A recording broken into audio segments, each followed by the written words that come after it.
మన ఇంటి పరిసరాల్లో పాము కుబుసం కనిపిస్తే ఆ ప్రాంతంలో పాము చురుగ్గా తిరుగుతోంది అనడానికి సంకేతం. ఆ కుబుసం పరిమాణాన్ని బట్టి ఆ పాము ఎంత పెద్దదో అంచనా వేయొచ్చు. అలాగే కొందరు ఆ కుబుసం చూసి పైన ఉన్న పొలుసుల అమరికను బట్టి అది విషపూరితమైనదా కాదా అని కూడా చెప్పేయగలరు.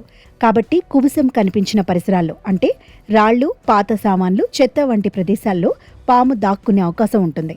అటకలు, బీరువాలు, షూ ర్యాక్ వంటి వెనుక కర్ర, టార్చ్ లైట్ సాయంతో ఒకసారి పరీక్షించండి. మన పరిసరాల్లో పాము మన కంటికి కనిపించకపోయినా అది నేలపై వదిలి వెళ్లే గుర్తులు దాని ఉనికిని స్పష్టంగా చాటి చెబుతాయి. పాము కాళ్లు లేని ప్రాణి కాబట్టి తన శరీరాన్ని నేలకు నొక్కిపెట్టి కదులుతుంది. సాధారణంగా పాములు వంకర్లు తిరుగుతూ వెళతాయి. ఇసుక, మట్టిపై ఎస్ ఆకారంలో గీతలు కనిపిస్తే అవి పాము గుర్తులుగా భావించాలి. అలాగే కొన్ని పాములు మట్టిలో పక్కకు జరుగుతూ వెళతాయి. అలాంటప్పుడు గీతలు విడివిడిగా సమాంతరంగా కనిపిస్తాయి. అంతేకాకుండా కొండ చిలువలు వంటి పెద్ద పాములు ఒక్కోసారి నేరుగా గొంగళి పురుగులా సాగుతాయి. అప్పుడు నేలపై వెడల్పాటి మొద్దుబారిన గీతలు కనిపిస్తాయి.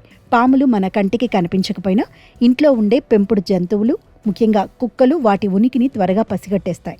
పాములను చూసినప్పుడు కుక్కలు చేసే అరుపులు, వాటి ప్రవర్తన రోజు కంటే భిన్నంగా ఉంటాయి. కుక్క పామును చూసినప్పుడు ఒకే చోట నిలబడి ఆ ప్రదేశం వైపు చూస్తూ గట్టిగా ఆగకుండా అరుస్తుంది. ఆ అరుపులో ఒక రకమైన భయం, హెచ్చరిక, యజమానిని రమ్మని పిలుస్తున్నట్లుగా అనిపిస్తుంది. పాము కంటికి కనిపించకుండా దాక్కున్నప్పుడు అవి చేసే శబ్దాలు, విసర్జించే వ్యర్థాల ద్వారా వాటి ఉనికిని పసిగట్టవచ్చు.